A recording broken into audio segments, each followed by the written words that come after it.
এই ভিডিওটা একটু অন্যরকম কন্টেন্ট নিয়ে। আমার খুব প্রিয় মানুষ গরিকাদি চন্দনদা। তো চন্দনদার মা গত হয়েছেন কিছুদিন হলো, এটা দেখেছিলাম কমিউনিটি পোস্টে। তারপর সেই চন্দনদার মা কিভাবে গত হয়েছেন কি না হয়েছে সেটার জন্য গরিকা চন্দনদাকে তো সবাই ভালোবাসে, আমরা তো অনেকেই জিজ্ঞেস করতে চাইছিলেন কি হয়েছে না হয়েছে।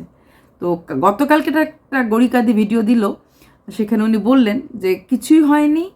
ওই যে বলে ওপরের ডাক যখন আসে, সেই ঘুমের মাঝে উনি নেই। রীতিমতো ভালোভাবে খেয়ে দিয়ে ঘুমিয়েছিলেন না, ওনার একটু হাত ভেঙেছিল কদিন আগে, তার জন্য ওরা যেত। হাত ভাঙার জন্য তো কেউ মারা যেতে পারে না, না তাই না? তো যাই হোক, তো সেখানে দাঁড়িয়ে হঠাৎ করে খাইয়ে দেয় ওরা আসতো, গিয়ে চন্দনদা গরিকাদি আসতো যেত। সেদিন সকালবেলা ঘুম থেকে উঠছে না দেখে গরিকাদি শ্বশুরমশাই ডাক দিয়েছেন যে উঠছো না কেন। তারপর গিয়ে দেখেন হাত পা ঠান্ডা, শ্বাস পড়ছে না। তো মানুষ কখন চলে যায় জানি না। তারপর সেই কন্ট্রোভার্সি জগৎটা এতটাই খারাপ, মৃত মানুষকে নিয়েও আমরা কথা বলতে ছাড়ি না। গৌরিকাদি শাশুড়ি মাকে আমরা সবাই দেখেছি, একটা ভীষণ স্পোর্টিং পার্সোনালিটি আমার বলে মনে হয়েছে, এবং অনেকে বলেছেও দেখলে পরে। সত্যি আমারও কখনো মনে হয়নি চন্দনদার মা বলে, মানে অনেকটা ইয়াং লাগতো। সেই ক্ষেত্রে সেই মানুষটা চলে গেলেন। তো তারপর যেটা গরিকাদি বললেন যে গরিকাদিদের একটা মানে চ্যানেলের নাম দিয়ে একটা ফেসবুক পেজ আছে, সেই পেজটা ওরা কজন মিলে চালায়। সেইখানে সেই পেজে গরিকাদি চন্দনদানা অন্য কেউরা মানে পোস্ট দিচ্ছিল। তো সেখানে নাকি অনেক নেগেটিভ কমেন্ট এসেছে, বলছে এরকমভাবে মারা গেছে, তারপরেও মানে পেজটাকে চালানোর জন্য মানে ফিডে রাখার জন্য এরকমভাবে পোস্ট দিচ্ছে। তো গরিকাদের সুন্দর কথা বলেছে যে আমার সংসারটা খুব ছোট, আমার মা বাবা তো নেই, শ্বশুর মশাই শাশুড়ি, মানে আর ওরা দুজন, মানে মোট 5 জন, খুব ইসের। আর একটা কথা সুন্দর কথা বলেছে যে আমরা কখনোই কন্ট্রোভার্সি চাই না। এটা তো আমরা সবাই জানি 2021-এ চন্দনদা গরিকাদিকের সাথে কি হয়েছিল। সেই সময় যদি চন্দনদা গরিকাদি দুজনে মিলে কন্ট্রোভার্সিটা মানে চালাতো, তাহলে আজকে না জানি কি হতো।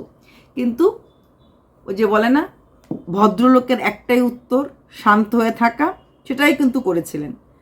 তারপরও যে এই না জেনে যে ফিড কেন দিচ্ছে, কিসের জন্য দিচ্ছে, মানে উল্টোপাল্টা কথা বলা এবং উল্টোপাল্টা কমেন্টটাকে হাইলাইট করানো, সেটাও খারাপ জিনিস। একটা কথাই বলবো, চন্দনদা গরিকাদি আমাদের মানে বেঙ্গলি ইউটিউব জগতের আইকন।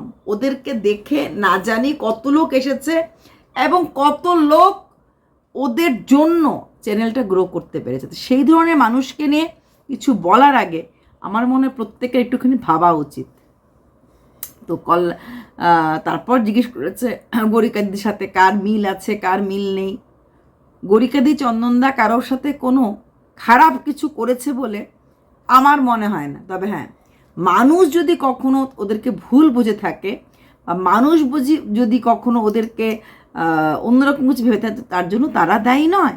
হ্যাঁ, কিন্তু ওরা যতটুকুন পেরেছে মানুষের পাশে দাঁড়িয়েছে এবং উপকার করেছে। অ্যাকচুয়ালি ভিডিওটা মেনলি আমি করেছি যে এই সময়, আজকে বোধহয় ওদের ঘাট কাজ, হ্যাঁ, এই সময় অ্যাটলিস্ট কাউকে অশ্রদ্ধা করো না। ওরা মনের দিক থেকে একটা সুস্থ মানুষ, যার কোনো রোগ নেই, যার কোনো মানে কোনো প্রবলেম নেই, শুধুমাত্র হাত ভাঙাতে কেউ মৃত্যু হতে পারে না। ঘুমের ঘোরে যে মানুষটি ভালোভাবে খেয়ে দিয়ে ঘুমোলো, হঠাৎ করে সে নেই। ভেবে দেখো তো, নিজেদের পরিবার এরকম হলে পরে পৃথিবীটা মনে হয় ঘুরতে থাকে। 1 ঘন্টা আগে যার সাথে আমি কথা বললাম, সে মানুষটা নেই, কথা বলতে বলতে নেই। তো যাদের ওপর দিয়ে যায় তারাই জানে। কিন্তু তারপরেও কিন্তু চন্দনদা গরিকাদিকে ছাড়া হচ্ছে না। তো গরিকাদি একটা কথাই বলেছে যে এই সময়টা কন্ট্রোভার্সি করো না, বা কন্ট্রোভার্সি দিলেও কিছু যায় আসে না। মনে হয় না গরিকাদি চন্দনদারা সেরকম কন্ট্রোভার্সিকে কখনো হাওয়া দিয়েছে বা হাওয়া দেবে বলে।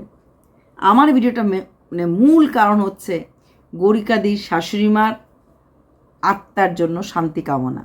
আর যেহেতু গরিকাদি চন্দনদা দুজনই আমার খুব একটা প্রিয় ক্রিয়েটার, ওদের পাশে সবসময় থাকার চেষ্টা করেছি দূর থেকে, ভার্চুয়াল ফ্যামিলি মেম্বার হয়ে। আমরা তো ভিউয়ার্স, আমরা সেইভাবেই থাকি মানুষের পাশে। হ্যাঁ, কালকে যখন গরিকাদির মানে দেখলাম এবং বোঝা গেল যে উনি কোথাও না কোথাও একটু আপসেট হয়েছেন ওই ধরনের কথাগুলিতে, তখন মনে হলো ভিডিও দিয়েই বলি একটা কথা, গরিকাদি চন্দনদা তোমাদেরকে আমরা অ্যাটলিস্ট বুঝতে পেরেছি, আর কে বুঝতে পারলো না পারলো তাতে কিছু যায় আসে না। ভালো মানুষের পেছনে মানুষ অনেক কিছু বলে, সামনে বলার মতো যাদের ক্ষমতা থাকে না তারাই পেছনে বলে। তাই এই সময় তোমরা ওনার আত্মার শান্তি কামনাই করো, এইভাবেই থাকো। চন্দনদাকে বলবো, মা হারানো কি যে ব্যথা বোঝাই বলো কেমন করে। তারপরও বলবো, শক্ত থাকতে হয়, অনেক কষ্ট অনেক আঘাত পেরিয়ে আমাদেরকে ভালো থাকতে হয়, ভালো অন্যদেরকে রাখার জন্য। আপনি ভেঙে পড়বেন না। আপনার বাবা আছেন, উনি তাহলে কি করে থাকবেন? জীবনে এতগুলি বছর যার সাথে কাটালেন, যার সাথে প্রতি মুহূর্তটা ভাগ করে নিলেন, আজকের দিনে দাঁড়িয়ে সেই মানুষটি নেই পাশে। তার অবস্থাটা, তার থেকেও বড় কথা, যখন কোনো মানুষ রোগ হয়ে যায় বা আমরা জানি যে সে মানুষটা বিশাল একটা অসুখ নিয়ে আছে, তখন মনকে বুঝ দেওয়া যায়। যারা এইভাবে হঠাৎ করে পালিয়ে যায় পাখি উড়ে যাওয়ার মতো, বোঝার আগে ধরার আগে, তখন কিন্তু আর কোনো কষ্টের সীমা থাকে না। বুঝতেই দিল না কখন কিভাবে চলে গেল, কথা বলতে বলতে মানুষটা হারিয়ে গেল। তো এইসব জিনিস যাদের ওপর দিয়ে যায় এরা বোঝে। একটা অসুস্থ হলে, শরীর খারাপ হলে থাকলে বোঝানো যায়।